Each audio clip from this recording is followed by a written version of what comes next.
Super.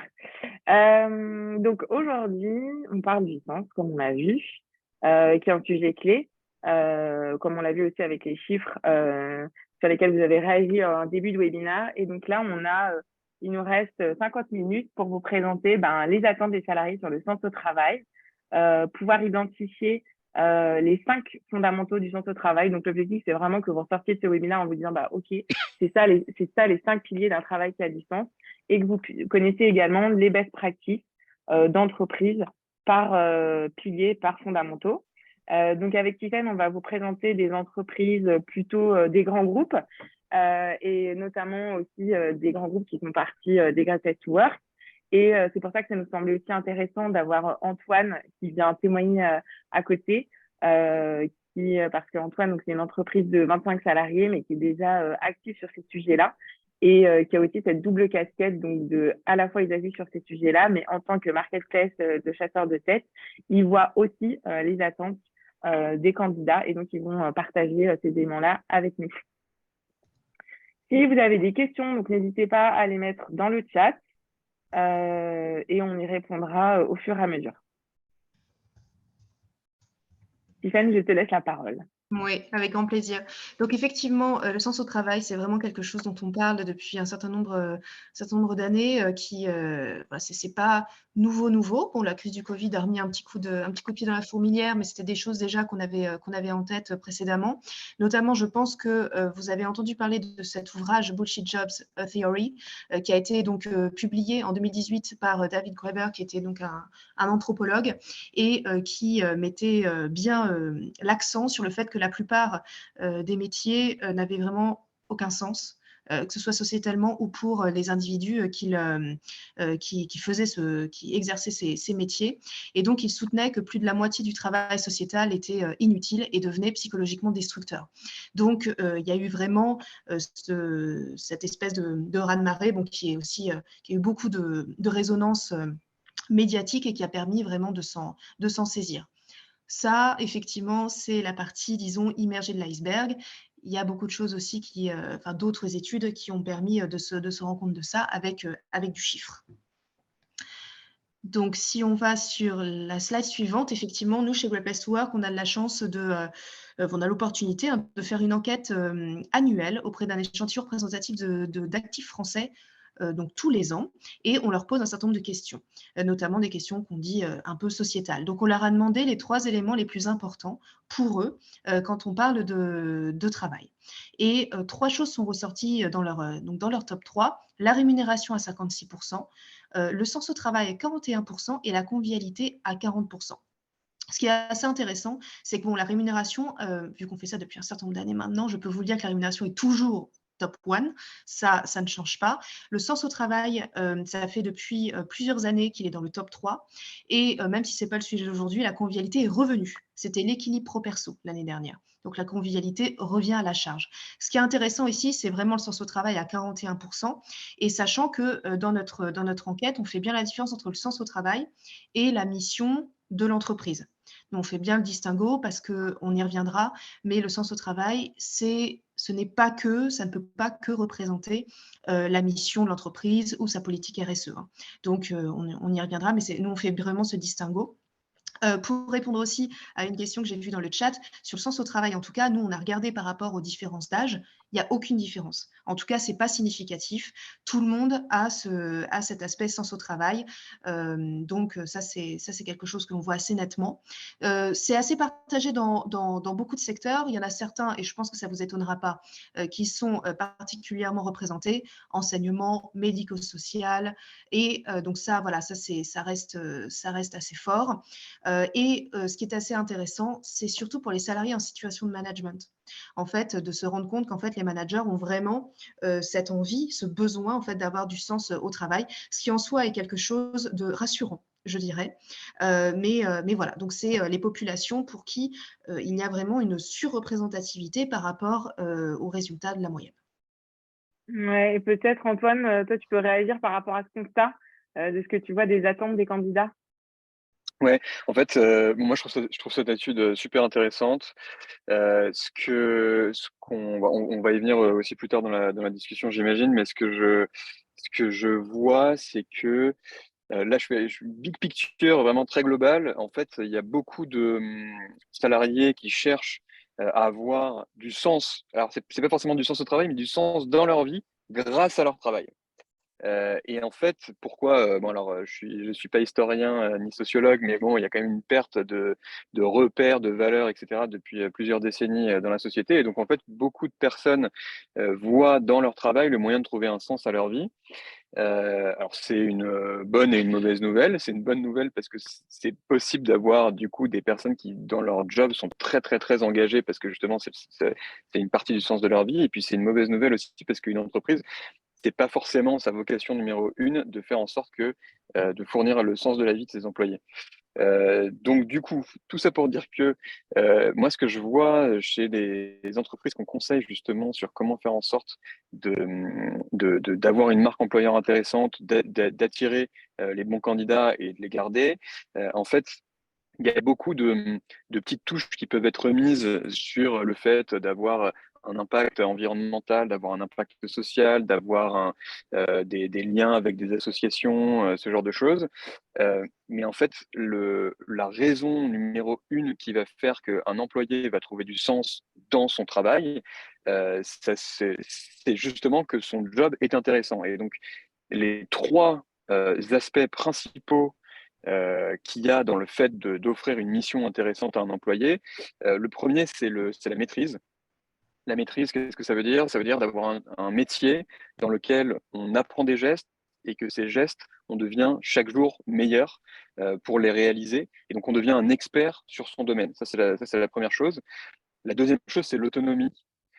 L'autonomie, c'est en fait l'inverse de l'autonomie, c'est le micromanagement. Donc, c'est d'avoir toujours un manager sur son dos qui va nous dire quoi faire, à quelle heure précisément, à quelle minute. Et puis la troisième, et c'est, je crois, ce que tu disais, Tiffaine, tout à l'heure, quand tu parlais de la différence entre le sens du travail et entre la mission de l'entreprise. En fait, là, c'est une question justement de purpose. Et donc, c'est-à-dire en fait, quel est le but in fine de ce que je fais? Et le but in fine de ce que je fais, si ce n'est pas participer à la reforestation ou aider des gens qui n'ont pas d'emploi, et ben, en fait, c'est pas grave. Le but, ça peut être, je vous donne l'exemple particulier de Muso, mais le but des gens qui travaillent chez Muso, c'est de réduire à zéro, alors on sera jamais à zéro, mais c'est de réduire à zéro le lead time de recrutement. C'est-à-dire que quand une entreprise a un besoin de recrutement pour faire de l'innovation, pour aller chercher des parts de marché, enfin pour accélérer sa croissance, en fait, qu'au lieu d'attendre 3 mois pour trouver la bonne personne, elle arrive à le faire là, aujourd'hui, on arrive à le faire en 26 jours, mais le but, c'est de tendre vers zéro. Et donc, ça fait partie du sens au travail. C'est une mission qui est ni écologique et ni sociale et qui pourtant anime les personnes qui travaillent chez nous. Et c'est le cas pour plein d'entreprises.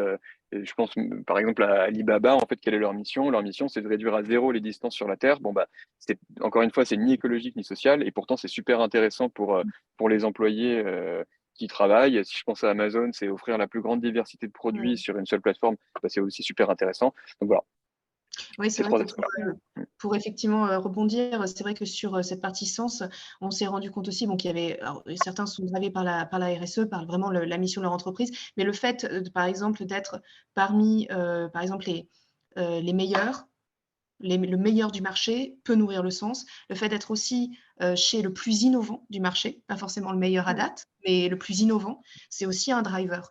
Donc, et puis il y a aussi le collectif, hein, on y reviendra. Mais le fait d'être vraiment dans une entreprise où il y a du lien, etc., ça peut aussi être un driver. Donc c'est assez intéressant parce que ça permet de sortir de l'idée que, enfin, sans faire de spoil, mais que avoir une mission ou très forte portée RSE n'est pas suffisante. Et donc, ça laisse à finalement, les 3/4 des organisations l'opportunité d'y travailler. Ouais, D'ailleurs, on rebondit sur vas-y. effectivement quoi c'est un sujet urgent et important, notamment parce qu'on a cette chance-là aussi d'avoir pas mal d'études, hein, qui montrent le lien avec la performance, la rétention et les RPS.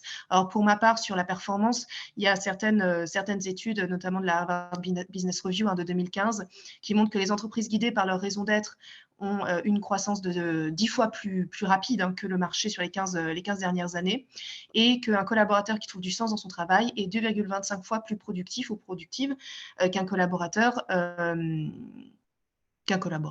satisfait. J'imagine que c'est étonnant comme, comme formulation. En tout cas, effectivement, 2,25 fois plus productif qu'un collaborateur qui n'aurait pas de sens.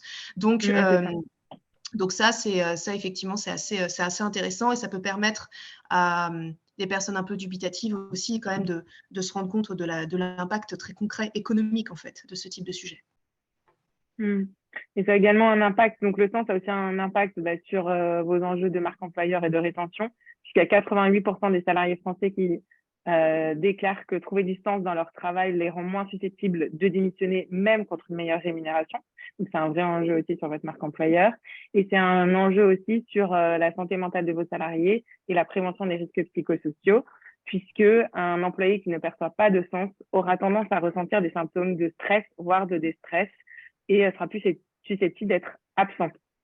Donc voilà, donc c'est vraiment un sujet qui a de multiples impacts sur les performances, la rétention et sur la prévention des risques psychosociaux.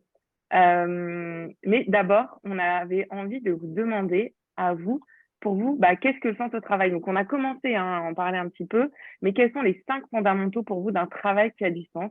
Donc je vous laisse commenter dans le chat et nous expliquer votre point de vue par rapport à ça. Alors, Tiffany, moi, je n'ai pas accès, je ne vois pas le chat. Donc, je te laisse rebondir par rapport à ce que tu vois. Regarde. Pour l'instant, il n'y a rien. Alors, pour vous, qu'est-ce que le sens? Et surtout, quels sont les piliers d'un travail qui a du sens?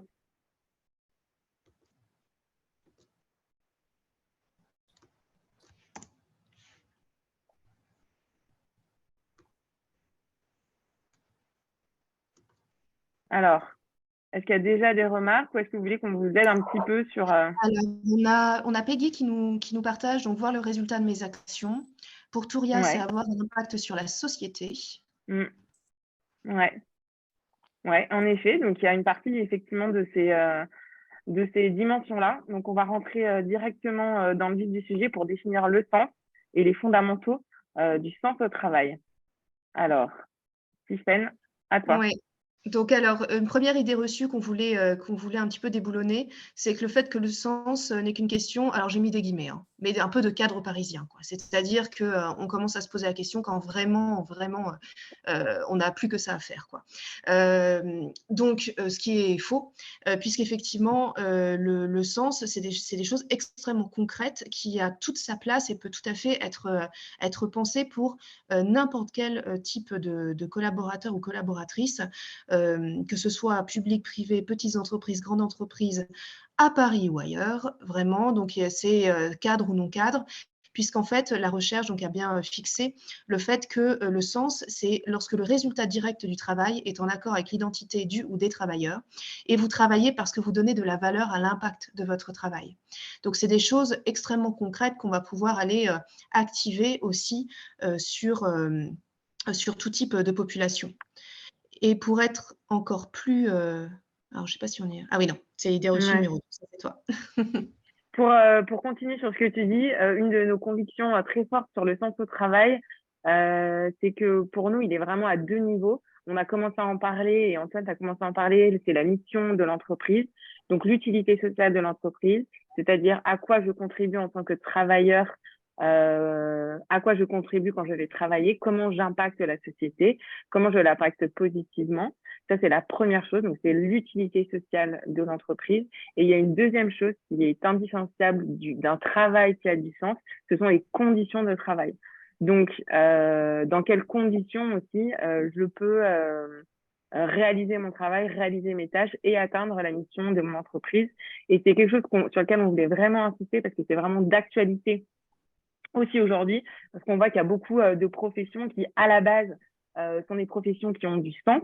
Donc, en tout cas, une utilité sociale forte éprouvée, l'éducation nationale, le fait de transmettre des savoirs, les sages-femmes, le fait de prendre soin de la vie des mères et des bébés et tous les personnels soignants. Et en fait, bien qu'ils aient une utilité sociale hyper forte, on voit qu'aujourd'hui, ils ne trouvent plus de sens dans leur travail à cause des conditions de travail qui leur sont défavorables et qui vont même parfois à l'encontre de l'utilité sociale, parce qu'il y a même aujourd'hui des pétitions pour des sages-femmes qui disent qu'elles deviennent maltraitantes en raison des conditions de travail dans lesquelles elles exercent. Donc, c'est pour ça que vous le verrez par la suite. Pour nous, le sens au travail, c'est 5 grands fondamentaux qui vont prendre la mission d'entreprise et les conditions du travail. Et effectivement, comment on nourrit ce sens? Alors là, je reprends ma casquette côté recherche. Donc, de la part de Morin et Forest, donc en 2007, ils ont fait ce travail d'identification des différents points. Donc, on a effectivement l'utilité sociale. On a ce qu'on appelle la rectitude morale. Donc là, on va se retrouver avec notamment la rectitude morale du management. Hein. C'est quelque chose de vraiment extrême. T'as bien dormi? Ah, on a on a quelqu'un qui se réveille.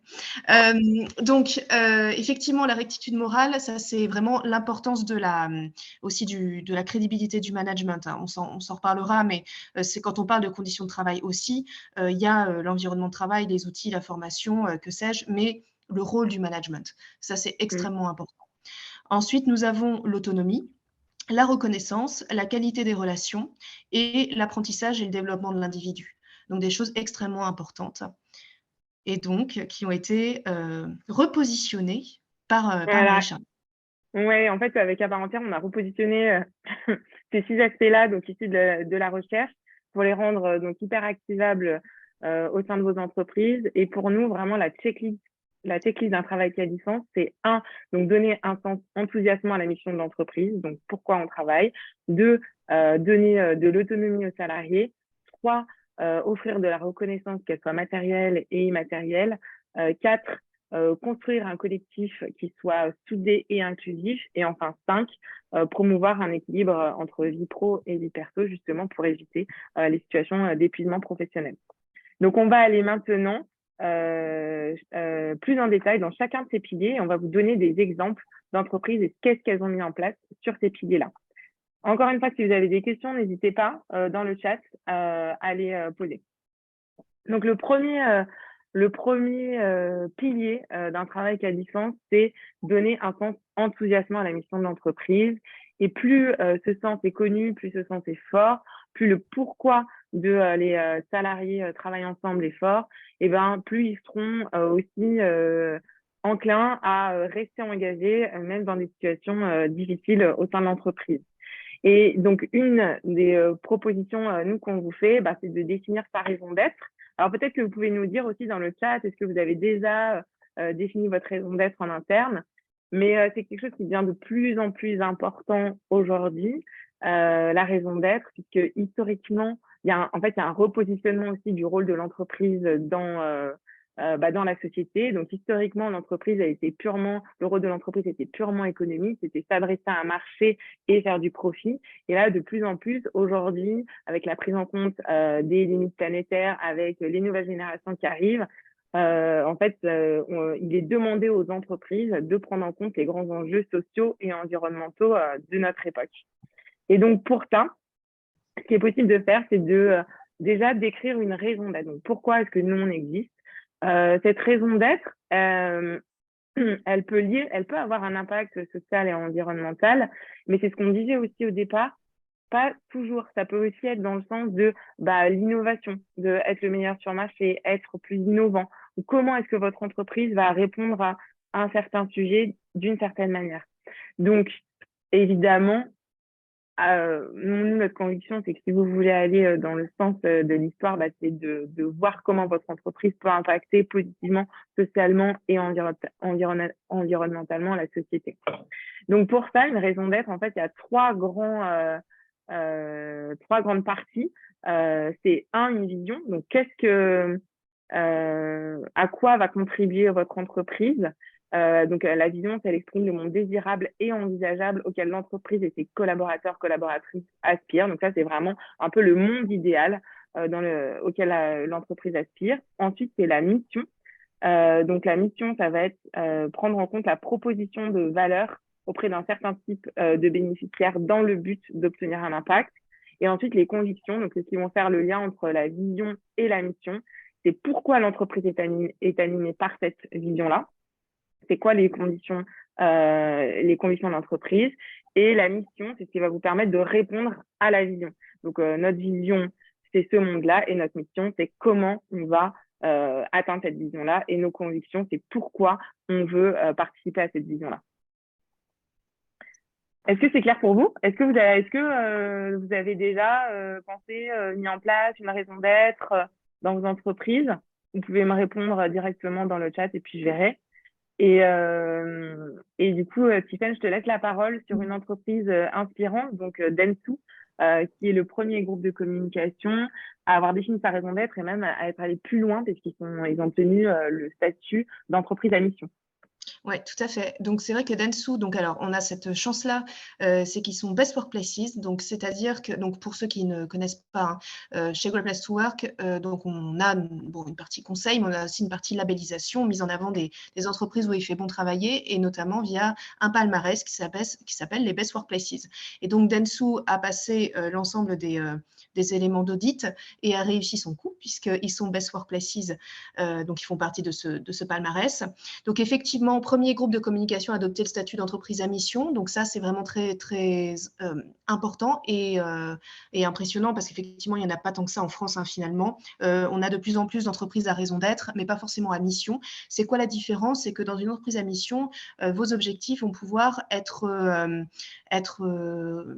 retenus par vos parties prenantes internes ou externes comme étant vraiment des obligations de votre part, et si elles ne sont pas remplies, ils peuvent se retourner légalement contre vous.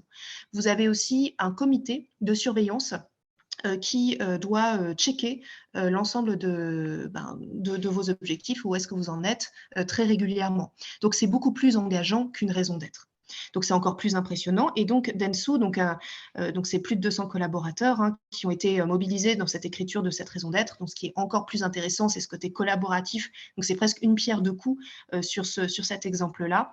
Et donc, en voici un extrait. Choisir de concevoir la communication comme un vecteur d'harmonie sociale et environnementale.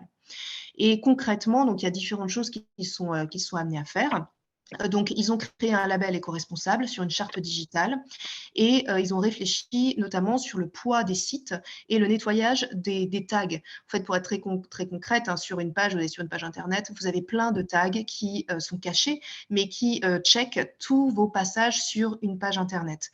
Tous ces tags, consomment de l'énergie et pour la plupart ne sont pas utilisés parce qu'ils ont été mis là parce qu'il y avait eu un événement à un moment donné, voilà, mais ils sont très peu utilisés. Et donc, c'est énormément d'énergie. Donc, Dentsu a fait ce travail d'identifier cette problématique et de nettoyer ces tags chez eux, mais aussi chez leurs clients, parce qu'ils ont mis en place un club justement pour sensibiliser leurs clients.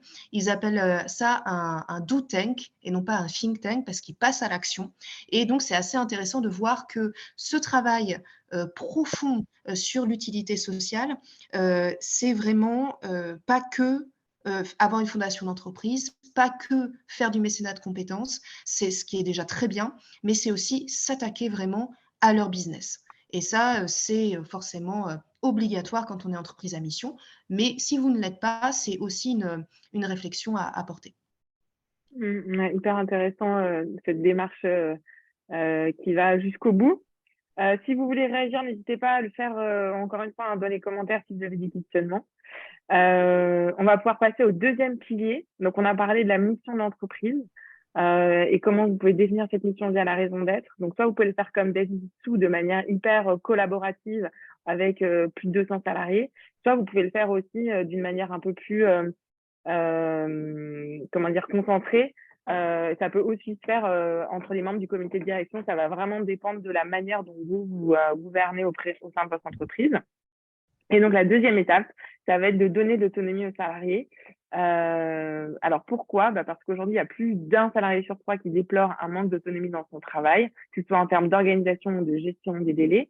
Et en fait, aujourd'hui, les attentes des nouvelles générations sont de plus en plus tournées vers un management qui soit horizontal. Donc, aujourd'hui, il y a 43% des salariés de la génération Z qui veulent prendre part aux décisions stratégiques. Et donc, pour ça, nous, ce qu'on va vous présenter, c'est deux bonnes pratiques qui peuvent aller un peu loin, mais qui sont là pour vous inspirer en termes de gouvernance partagée et de posture de manager, coach. Oui, Alors, effectivement, Tiffany, je te laisse parler d'Octo-Technologies. Ouais. absolument. Donc, Octo-Technologies, donc qui fait aussi partie du palmarès, hein, donc palmarès 2021. Donc Octo-Technologies a réfléchi sur sa gouvernance, notamment au début, ils ont mis en place des tribus. Donc, qui étaient vraiment des collectifs d'une dizaine de collaborateurs qui avaient vraiment leur propre sujet, leur propre autonomie. Ils avaient un budget, ils avaient aussi des objectifs que ce soit budgétaire mais stratégique très spécifiques. En grandissant, ils ont mis en place ce qu'on appelle des ligues. Dans les ligues, il y a en fait différentes tribus. Et en fait, c'est assez intéressant parce que c'est vraiment de l'autonomie presque tirée à son max, parce qu'on a, donc c'est sur la base du volontariat, hein, d'intégrer telle ou telle ligue et tribu, donc en dessous, en fonction de ses appétences. Et l'objectif, c'est qu'il y ait vraiment une raison de se réunir. Donc ça peut être un challenge business par exemple, ça peut être un centre d'intérêt technique ou méthodologique. Enfin, en tout cas, il faut qu'il y ait une raison. Il y a une très large autonomie sur ce type de collectif, un intervalle de taille. Donc, comme vous voyez, à la création d'une ligue, il doit y avoir entre 50 à 90 personnes. Et à partir du moment où on dépasse les 130, on crée autre chose, on réfléchit à autre chose. Sachant que dans ces 50 à 90, en dessous, il y a les tribus. Et il y a une gouvernance donc basée sur des mandats électifs annuels. Donc ça aussi, c'est très intéressant parce que ça permet d'éviter d'avoir le pouvoir donc capturé par toujours la même personne.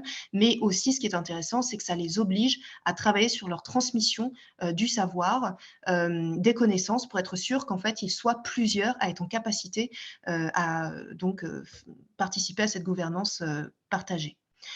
Quand on parle aussi d'autonomie, on parle aussi de donner les… Donc certes, il y a le mode de gouvernance, mais il y a aussi donner les moyens aux collaborateurs d'être en capacité de s'autonomiser via notamment la formation. Et donc ça, et l'apprentissage, ça c'est vraiment quelque chose d'important aussi. Donc notamment chez Octo, ils ont créé la School, donc qui est un dispositif donc d'une durée de 8 mois, à l'adresse des nouveaux arrivants, qui s'appuie sur des formations intensives et ciblées, avec une mise en application aussi et un mentorat rapproché par des collaborateurs seniors, et ce sur 8 mois. Généralement, enfin je ne sais pas comment ça s'est passé chez vous quand vous êtes rentré dans votre organisation, généralement on n'a pas jusqu'à 8 mois de dispositifs de formation.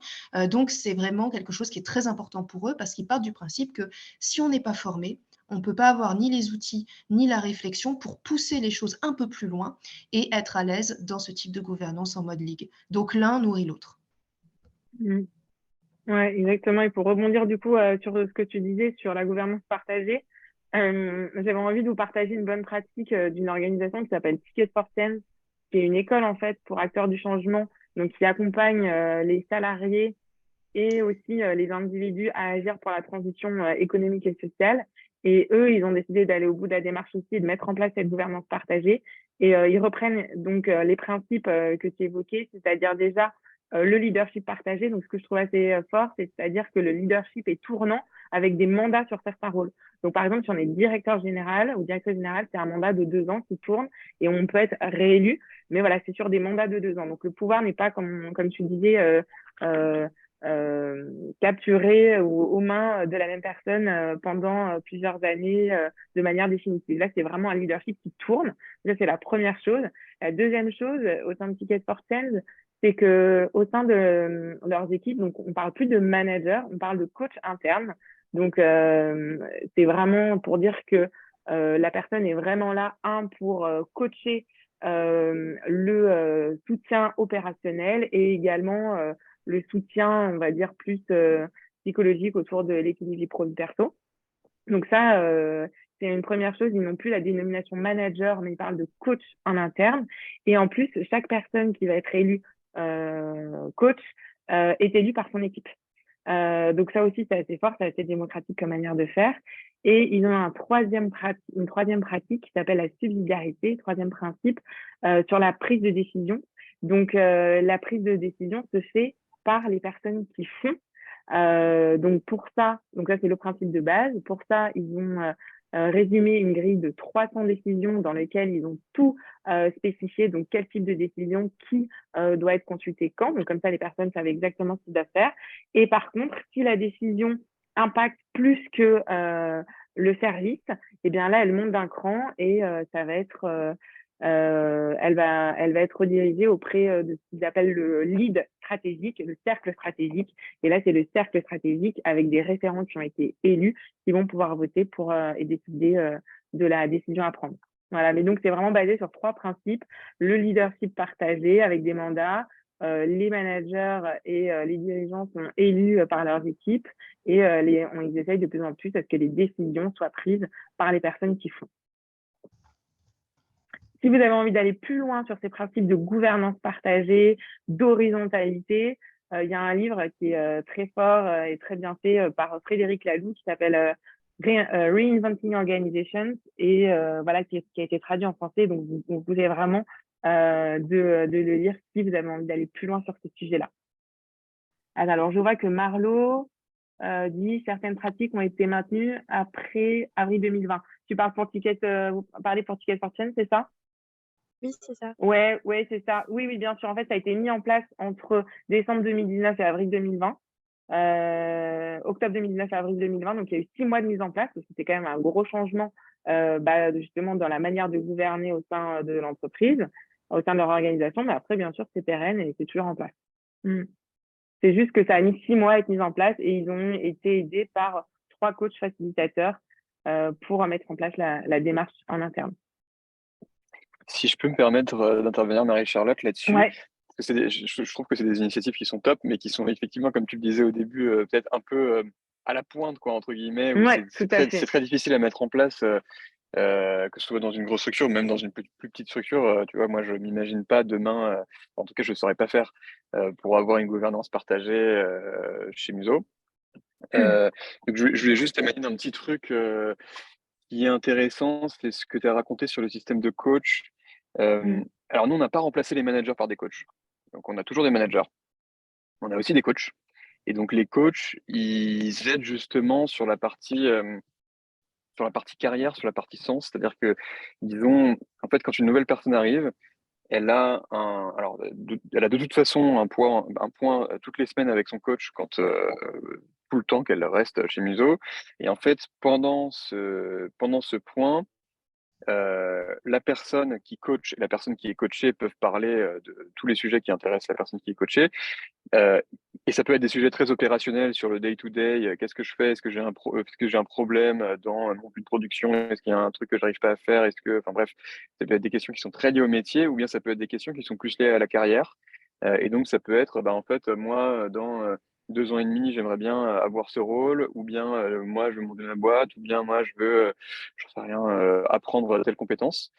Et donc le coach, il vient un peu en supplément du manager, où finalement le manager, c'est pas son métier de faire en sorte que la personne progresse dans sa vie, j'allais dire au global, presque personnel, mais c'est pas vraiment que personnel, c'est pas un coach personnel, quoi. Mais si je donne un exemple, là, moi, j'ai une personne qui travaille chez nous qui veut devenir CFO, donc des directrices financières dans un grand groupe. En fait, elle est coachée pour pouvoir le faire pour plusieurs raisons, parce que moi, déjà, je peux pas la coacher à le faire parce que j'ai jamais été CFO dans un grand groupe. Mais donc, du coup, on rajoute une strate, en fait, de coaching qui n'est pas du management sur l'opérationnel, mais qui est du coaching sur la carrière, quoi, de manière plus générale. Et là, ça lui permet de trouver un sens aussi dans ce qu'elle fait, parce qu'elle voit que ce qu'elle est en train de faire au jour le jour chez Muso, ça l'aide dans son plan de carrière pour pouvoir potentiellement devenir directrice financière plus tard dans un grand groupe. Ouais, tout à fait. Merci du coup de souligner. C'est vrai que là, ce qu'on présente, du coup, c'est des exemples qui vont assez loin dans la mise en place de gouvernance partagée. Il y a différents échelons. Déjà, le premier échelon, c'est effectivement que les managers adoptent une posture de manager coach. Et effectivement, ça, c'est pas quelque chose d'inné. Donc, ça veut dire qu'il faut former les managers à le faire. Ou alors, effectivement, comme tu le fais, c'est de se dire, finalement, on va dissocier un peu les deux fonctions. Et il y a les managers d'un côté et on va donner aussi accès à des coachs. Et tu as raison, bien sûr, que voilà, ça implique, en fait, si on veut vraiment aller loin dans cette démarche de la gouvernance partagée et du manager coach, ça implique que les managers soient formés à ça. Ils ne le sont pas naturellement. Et voilà, c'est un métier aussi d'adopter cette posture-là. Ouais, donc, merci beaucoup pour ton témoignage, Antoine. On passe sur le troisième levier, qui est offrir de la reconnaissance pour donner du sens. Donc, à l'heure actuelle, il y a près d'1 salarié sur 2 qui estime ne bénéficier d'aucune reconnaissance par son travail. Pour nous, donc, il y a deux grands signes de reconnaissance. La reconnaissance qui va être matérielle, donc qui se traduit par le salaire, les primes, un salaire juste, et immatérielle qui va être la reconnaissance de la compétence et la reconnaissance du résultat qui est amené par la personne. Et donc, Tiffany, toi, tu voulais parler d'une entreprise qui s'appelle Logic Clever. Oui, tout à fait. Donc, Logic Clever, alors ça, c'est assez marrant parce qu'en fait, ils sont 50 collaborateurs. Donc, c'est une entreprise, disons, de taille assez petite, disons, par rapport à d'autres entreprises avec lesquelles on peut être amené à travailler. Et donc, ils sont Best Workplaces aussi. Donc, une très, très bonne entreprise en termes de pratiques RH et managériales. Et donc, ils sont allés effectivement mettre en place une organisation libérée et agile. Et notamment, ils ont mis en place un jury des salaires pour maximiser la transparence de la rémunération, qui est souvent un sujet important dans la plupart des organisations. Donc là, concrètement, qu'est-ce qui se passe? Chaque collaborateur remplit son bilan annuel. Donc oui, pour vous dire, Logic Clever, ce sont des consultants. Hein. Donc chaque collaborateur remplit son bilan annuel et simule son éventuelle augmentation. Donc il y a un Excel qui est sur leur drive, ouvert à tous. Et l'évaluation se fait sur 3 piliers qui sont connus de tous: le taux de staffing chez le client, l'investissement au sein de l'entreprise et la satisfaction client. Le jury des salaires, qui est constitué de 4 personnes d'au moins d'1 an d'ancienneté, étudie donc chaque cas via un fichier public qui est dédié. Donc comme ça, il n'y a pas de petit trafic, enfin en tout cas, ou l'impression qu'il y en a. Et tout est clair. Et les membres du jury font un retour oral à chacun des salariés sur les décisions prises, et un deuxième tour peut avoir lieu en cas de désaccord. Un retour d'expérience est aussi effectué à la fin de la campagne et le prochain jury est nommé. Et une personne peut faire partie du jury des salaires seulement 2 fois et uniquement s'il n'y a pas assez de volontaires. Donc voilà, donc ça fonctionne vraiment très bien. Ils ont les meilleurs taux que j'ai jamais vus sur la question sur la rémunération dans leur enquête donc qui les audite pour le palmarès. Enfin, autant dire que c'est en fait le meilleur taux, c'est 100% de satisfaction. Hein. C'est presque jamais vu. Donc là, on a vraiment le côté reconnaissance et en plus le côté autonomie, compréhension de comment ça fonctionne, responsabilisation sur ces sujets et transparence. Donc ça, c'est vraiment jackpot. Hyper intéressant, cette pratique sur la transparence des salaires. Donc ça, c'est effectivement la reconnaissance matérielle. Si vous voulez réagir en commentaire, on est là. Et on a aussi la reconnaissance plus immatérielle. Moi, il y a un outil que j'adore mettre en avant, qui est le feedback desk. Alors, je ne sais pas si vous êtes déjà familiarisé avec cet outil-là. Vous pouvez me le dire aussi en commentaire dans le chat. Mais en fait, le feedback desk, c'est un outil qui est basé sur la communication non violente et donc qui est un outil hyper, je connais, ouais, Peggy, donc vous connaissez, qui est un outil hyper efficace pour faire des feedbacks utiles et constructifs, qui soient positifs ou qui soient pour un recadrage. Et en fait, juste de manière générale, si on reprend un peu de hauteur pour permettre aux salariés d'avoir de la reconnaissance sur leurs compétences et sur leurs résultats, la base, c'est déjà de commencer par leur faire des feedbacks. Et donc, nous, ce qu'on avait envie de pousser, c'était le feedback DESK. Donc, DESK, en fait, c'est une méthode qui vient de l'anglais, donc qui commence par D. Donc, on va décrire les faits sans émettre de jugement et sans généraliser la situation. Donc, par exemple, quand on va faire un feedback pour, par exemple, un recadrage, on va partir du « je constate que », donc c'est pas par exemple « tu n'as pas fait ci », mais ça veut dire « je constate que je n'ai pas reçu les statistiques que je m'attendais à recevoir ce matin, et du coup, factuellement, je n'ai pas pu rédiger mon rapport que je devais transmettre à la direction. » Donc ça, voilà, je décris les faits de manière factuelle. Ensuite, je vais exprimer mon ressenti face aux faits, et surtout, en exprimant mon ressenti, donc je vais exprimer moi ce que je ressens, mais aussi les implications que ça a pour le reste de l'entreprise. Donc, déjà, je suis déçue de ne pas avoir reçu le document demandé en temps et en heure. Et en plus, l'implication pour l'entreprise, c'est que j'ai peur que ça décrédibilise le travail de l'équipe auprès de la direction. Donc, on met en avant les conséquences des actions. Et ensuite, on va venir spécifier la solution et imaginer une solution ensemble. Donc, on va venir poser la question, quelle solution permettrait de résoudre ce problème donc, à son collaborateur ou à son collaboratrice. Donc là, l'idée, c'est de co-construire la solution ensemble et que la solution, elle vienne le plus possible du collaborateur. Et ensuite, on va conclure et on va, en anglais, permettre un commitment. Donc, OK, donc on va résumer. Donc, comme convenu, La solution, c'est que tu vas demander les statistiques aux clients aujourd'hui, tu vas me les envoyer d'ici la fin de la journée, et moi, ça me permettra de préparer mon rapport et de le présenter à la direction pour répondre à leurs demandes et montrer le sérieux de l'équipe. Donc ça, c'est un feedback qui est plus dans le cadre d'un recadrage, l'exemple que je vous ai donné. Mais il y a aussi des feedbacks bien évidemment positifs et qui sont super aussi importants à mettre en avant. Et moi, ce que j'aime bien aussi dans les feedbacks positifs, c'est de dire qu'on peut garder les deux premières lettres, c'est-à-dire d'écrire et exprimer. Parce qu'un feedback positif, c'est pas juste de dire super ta présentation, mais ça va être j'ai bien aimé l'impact où j'ai bien aimé la forme de tes slides et l'impact que tu as donné à cette présentation. Ça t'a permis d'être hyper convaincant et du coup, ça nous a permis de faire, par exemple, de convaincre sur ce projet et d'obtenir un oui. Voilà. Mais du coup, c'est hyper important quand on fait un feedback, et notamment un feedback positif, d'aller exprimer qu'est-ce qui a bien fonctionné pour que la personne le sache et soit capable aussi de le reproduire pour la première fois. Parce que sinon, un feedback hyper général, finalement, c'est un feedback qui sert à rien. Voilà, nous on avait aussi envie de sensibiliser sur cet outil qui est assez simple, mais qui peut vraiment avoir un gros impact en termes de reconnaissance au sein de l'organisation, de cultiver cette culture du feedback. Alors le quatrième levier, et après on arrive bientôt à la fin, le quatrième levier d'un travail qui est à distance, selon nous, c'est vraiment de créer un collectif soudé et inclusif.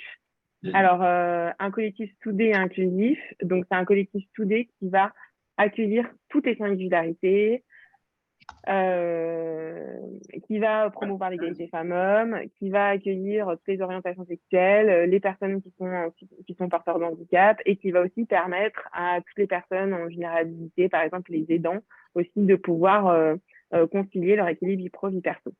Donc, ce qui a été démontré, c'est que les entreprises qui mettent en place une politique de diversité et d'inclusion, elles génèrent un chiffre d'affaires qui est jusqu'à 30% supérieur aux concurrents.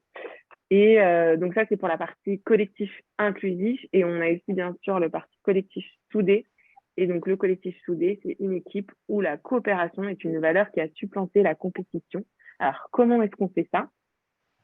Je te laisse la parole, Stephen, avec le témoignage de Westone. Oui, tout à fait. Donc Webstone, qui est un gros cabinet de conseil qui est aussi Best Workplaces. Donc d'ailleurs première entreprise Best Workplaces dans sa catégorie de taille en 2023. Donc c'est tout frais et qui en plus est Best Workplaces for Women 2022. Donc notre liste spécifique pour l'égalité professionnelle. Et donc Webstone s'engage fortement pour la parité dans les processus d'attribution des promotions. Donc la mise en place aussi d'une politique de parentalité. Donc c'est assez intéressant parce qu'en fait, sur l'égalité professionnelle, il n'y en a pas que pour, la parentalité qui pourrait être, alors c'est déjà bien de s'en saisir, mais qui ne peut pas résumer seule les problématiques d'une femme professionnelle qui n'est pas qu'une mère, qui peut ne pas l'être du tout d'ailleurs. Donc, c'est assez intéressant parce qu'ils ont vraiment développé l'ensemble des pratiques, donc la politique de parentalité, le côté process d'attribution des promotions. Il y a aussi un travail très intéressant de réseautage avec notamment Women at Webstone, avec des rencontres avec des personnalités inspirantes, internes, externes, des moments d'échange, etc. Donc il y a un vrai travail mené pour permettre aux collaboratrices de se sentir véritablement chez elles dans l'organisation, de pouvoir profiter de l'ensemble des services et des pratiques RH et managériales qui leur sont proposées, de s'épanouir le mieux possible. Et ça, c'est vraiment quelque chose. Alors là, c'est sur l'égalité professionnelle femmes-hommes, mais il y a énormément de choses qui se font, que ce soit sur différents types de communautés, donc LGBTQI+, par exemple, que ce soit aussi sur des situations peut-être qui sont plus complexes, personnes en situation de handicap, aussi les aidants, qui est vraiment une population très particulière. Enfin, en tout cas, l'idée, c'est que si on veut faire collectif, il faut de l'inclusion et donc prendre en considération ces spécificités, mais toujours au service du collectif, au service de l'entreprise. Et voilà, c'est la petite subtilité, le petit travail d'équilibriste entre le fait de faire des choses vraiment sur mesure, mais de ne pas siloter les différentes populations. Donc voilà, c'est le petit point d'attention. Mais c'est vraiment la base. Sans inclusion, pas de collectif. Tout à fait. Si je peux rebondir aussi juste Bien sûr. là-dessus, en fait, sur cette partie-là, je trouve que c'est intéressant, non seulement sur la partie sens au travail, parce que c'est vrai que, en fait, on parlait tout à l'heure de dimension sociale, etc. C'est vrai qu'il y a quand même beaucoup de fierté qui peut ressortir de personnes qui savent que leur organisation travaille sur des problématiques de Mm. diversité et inclusion. Euh, du coup, bah, comme tu le disais tout à l'heure, Marie-Charlotte, il y a en fait un impact qui est un impact autre que purement éthique et purement d'engagement des salariés. C'est aussi un impact business.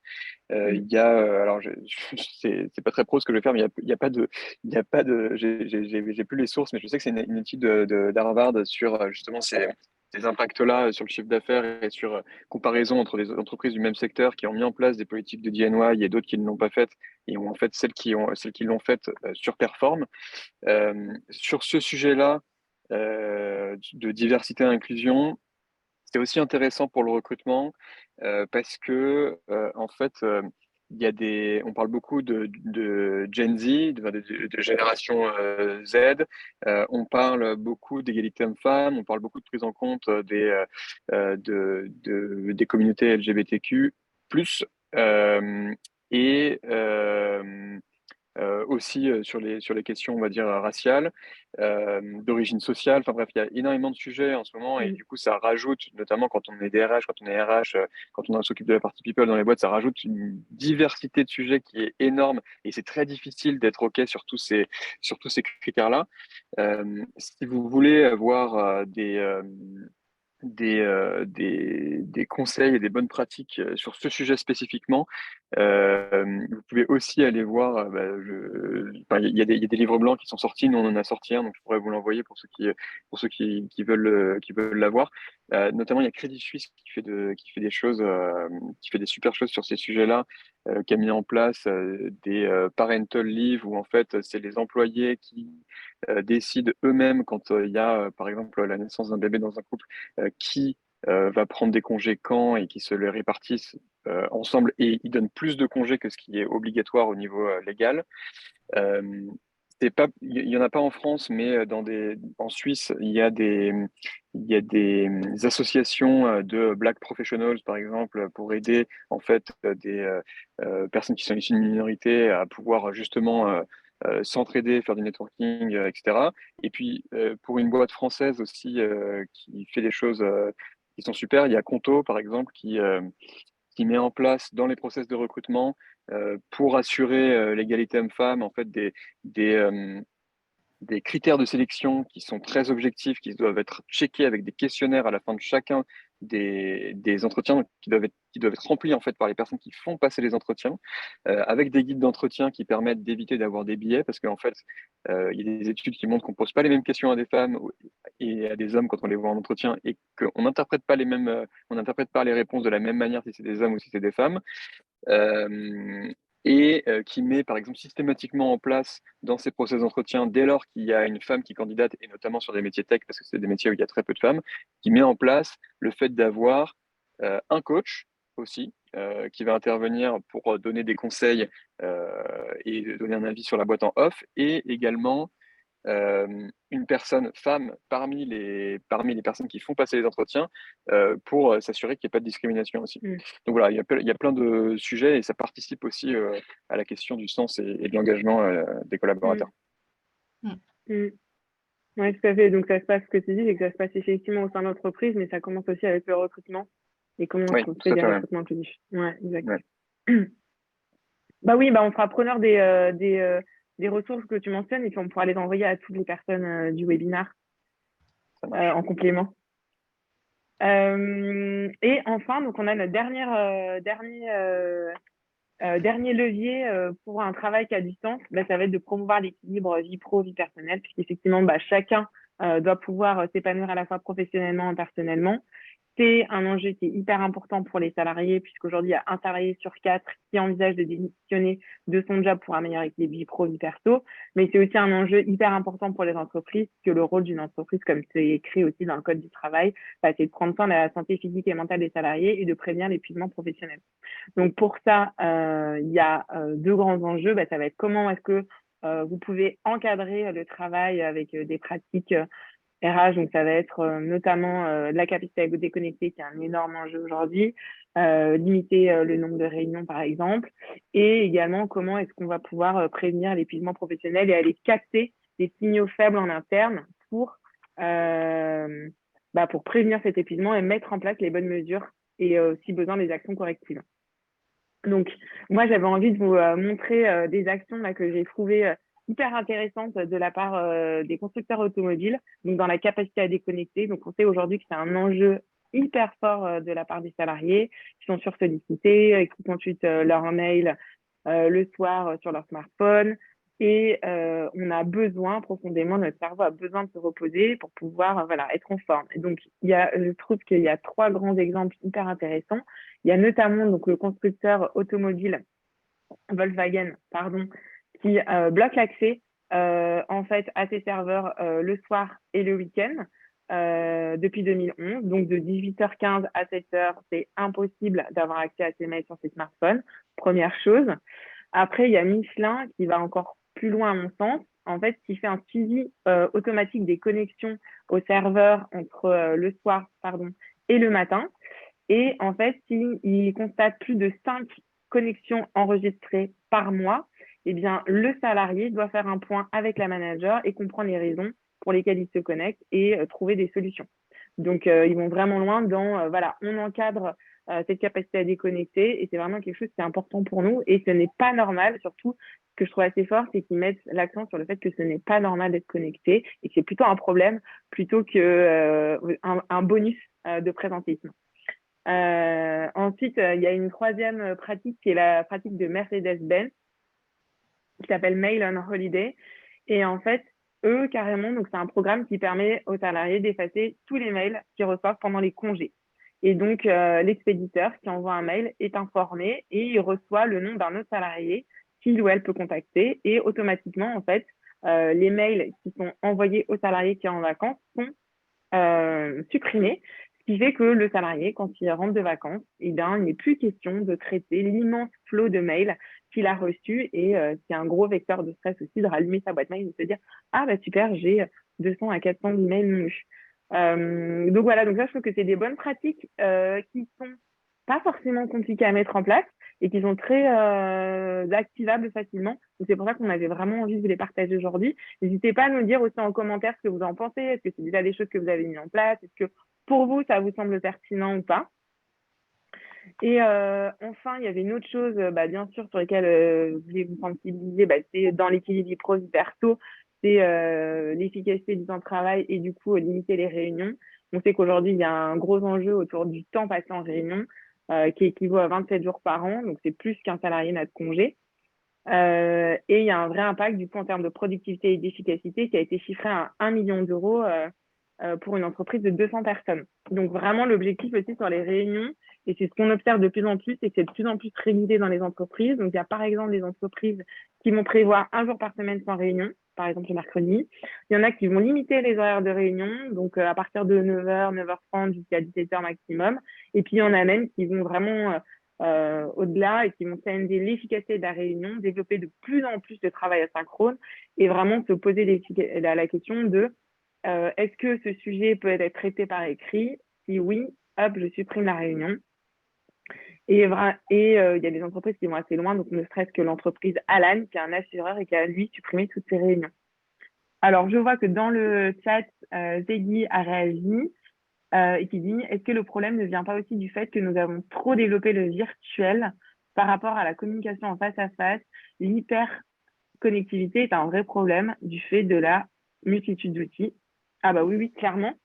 Clairement, en fait, l'hyperconnectivité vient d'abord du fait que vient de la technologie, en fait. Et aussi, c'est à chacun de se limiter, mais parfois, je pense que l'entreprise a un rôle à jouer dans la régulation de justement cette déconnexion si les salariés ne sont pas capables de le faire eux-mêmes, en fait. Et pour prévenir justement, alors je ne sais pas, Peggy, peut-être que vous voulez réagir, vous pouvez peut-être parler si vous voulez. Merci Merle qui dit qu'il doit partir. Peggy. Oui, Ouais, merci. allez-y. Pardon, effectivement, j'avais oublié que j'avais un micro. Moi, je trouve ces sujets fort, fort intéressants et primordiaux. Après, ça rejoint quand même ce que vous disiez en préambule, il me semble. Je trouve que de plus en plus, quand même, on demande à l'entreprise de gérer une multitude de sujets, comme si le collaborateur en tant que tel n'était plus en mesure aussi d'être responsable dans ce qu'il fait. Bien évidemment, si l'entreprise génère la surcharge de travail, la surcharge de mail, elle est responsable de comment je limite. Mais pour l'avoir vécu, et c'est aussi un des sujets dont on parle beaucoup, le télétravail. Vous avez un maximum de collaborateurs qui veulent accroître leur jour de télétravail. OK. Mais ce qu'on oublie à travers ça, c'est que le télétravail, ça veut dire que du moment que vous n'êtes pas sur place auprès de vos collègues, ça va donner lieu, pour communiquer avec eux ou avec votre manager, à des mails, à des Teams, à des SMS, à des Skype. Il suffit que vous ayez un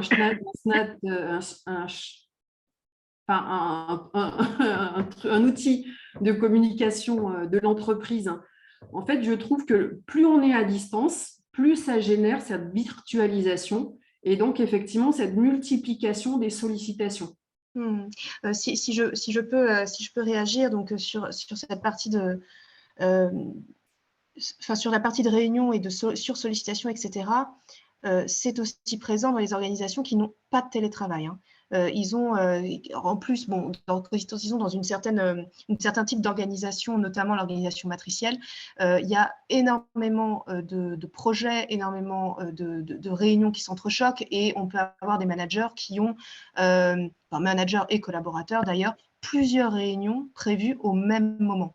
Et ça, ça n'a rien à voir avec le fait d'être en présentiel ou en distanciel, c'est juste que l'objectif de la réunion n'est jamais bien défini. Il n'y a pas d'ordre du jour, on ne sait pas ce qu'on y fait, et donc on se sent obligé de venir, mais en fait, on ne sert à rien. Et donc, je pense qu'il y a déjà une première éthique, hygiène finalement de la réunion à avoir en termes d'ordre du jour, en termes de sollicitation de telle ou telle personne, et aussi de l'autre sens, hein, une vraie, parce qu'on peut se dire, oui, mais de toute façon, bien sûr que chacun se sent, sait décider si oui ou non il a envie d'aller à cette réunion ou pas. Mais en fait, ce qu'on ne dit pas, c'est que dans beaucoup d'organisations, malgré tout, eh bien, il y a toujours ce côté peur d'oublier, de ne pas être là quand la décision sera prise, peur de louper quelque chose. Donc, il y a quand même ce côté-là, mais qui presque dépasse, hein, cette espèce de FOMO, comme on l'appelle, dépasse même le cadre de l'entreprise, mais il est encore bien présent. Après, au niveau du télétravail, je dirais qu'il y a quand même des règles à établir. On peut tout à fait extrêmement bien s'en sortir avec 2 jours de télétravail par semaine.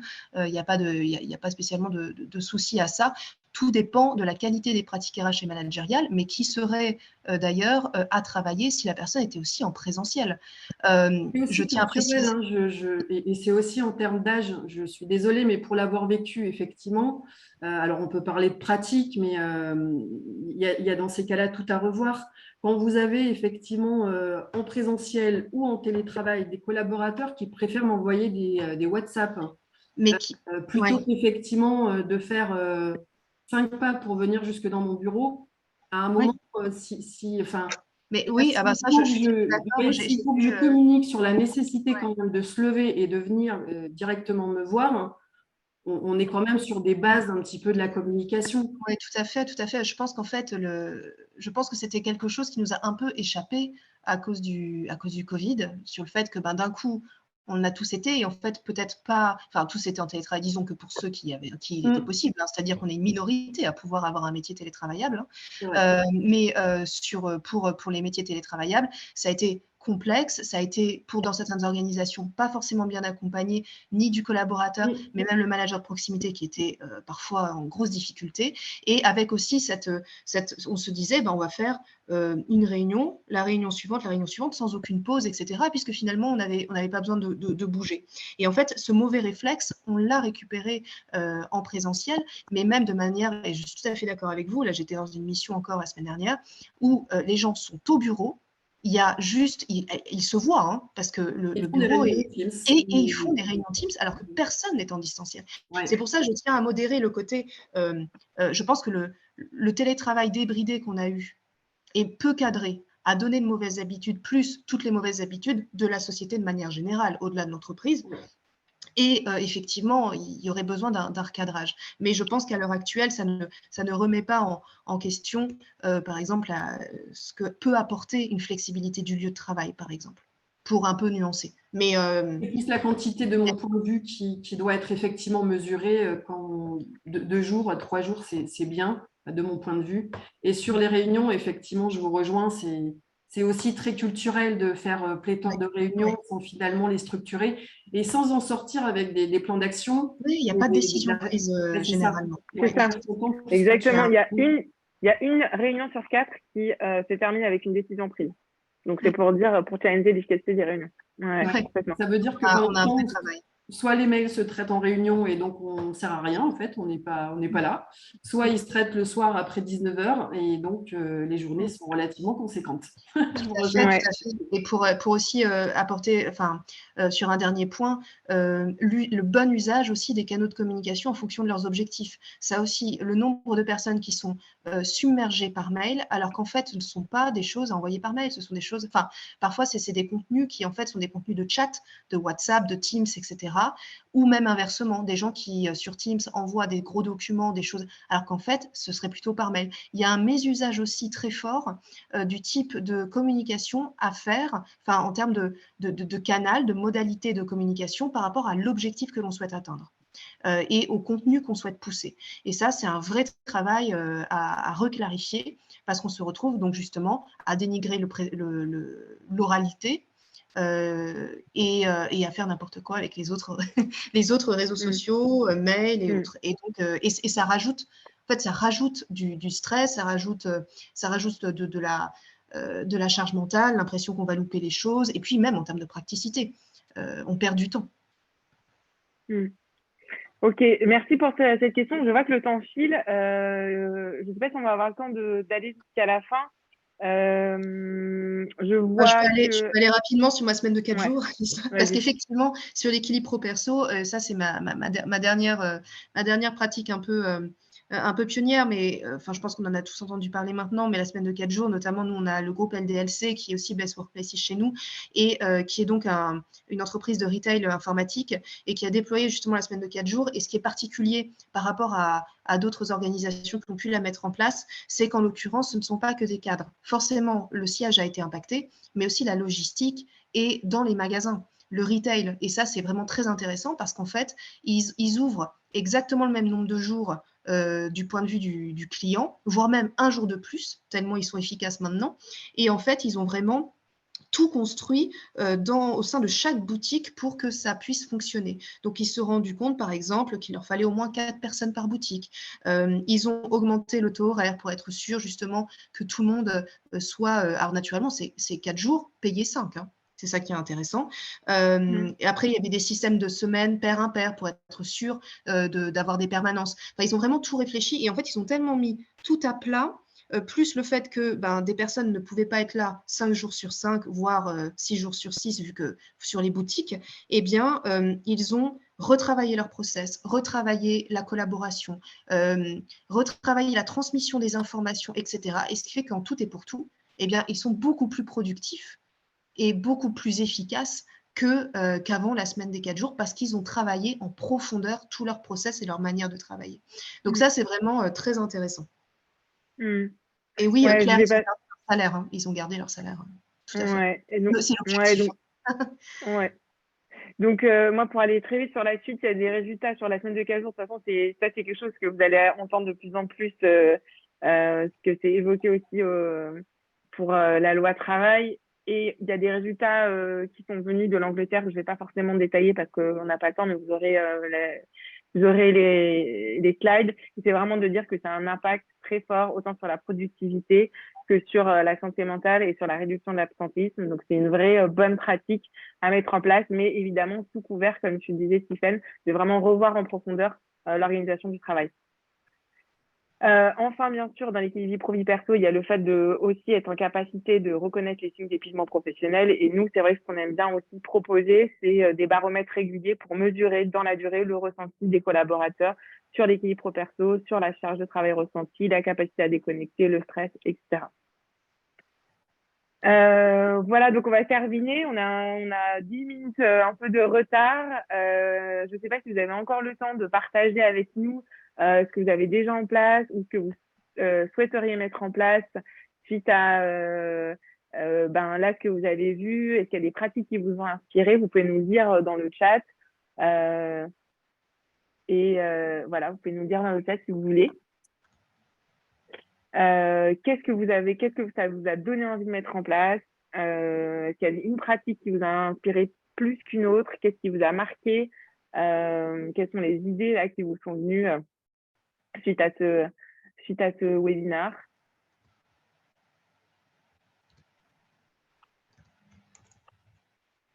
N'hésitez pas à nous dire. Sinon, si vous êtes tout stressé pour aller manger, on peut aussi se dire au revoir.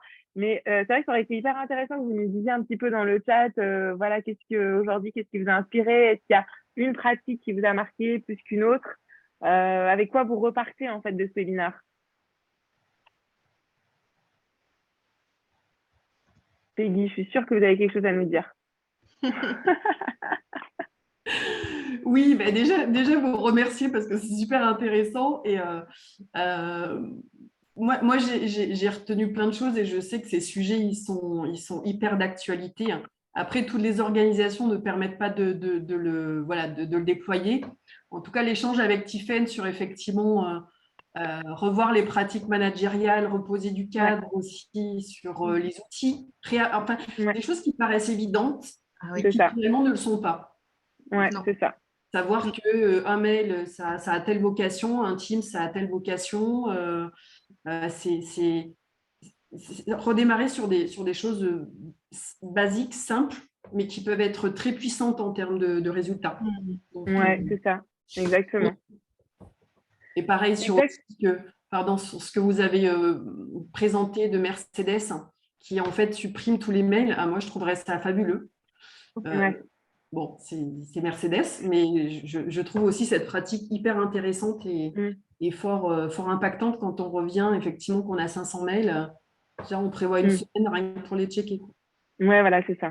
Ouais, exactement. Super. Merci beaucoup du coup pour votre retour, Peggy. Je sais qu'il y en a qui nous ont quittés là un petit peu avant parce qu'on a un peu de retard. Merci à vous, merci à Tiffaine et merci à Antoine du coup pour vos témoignages.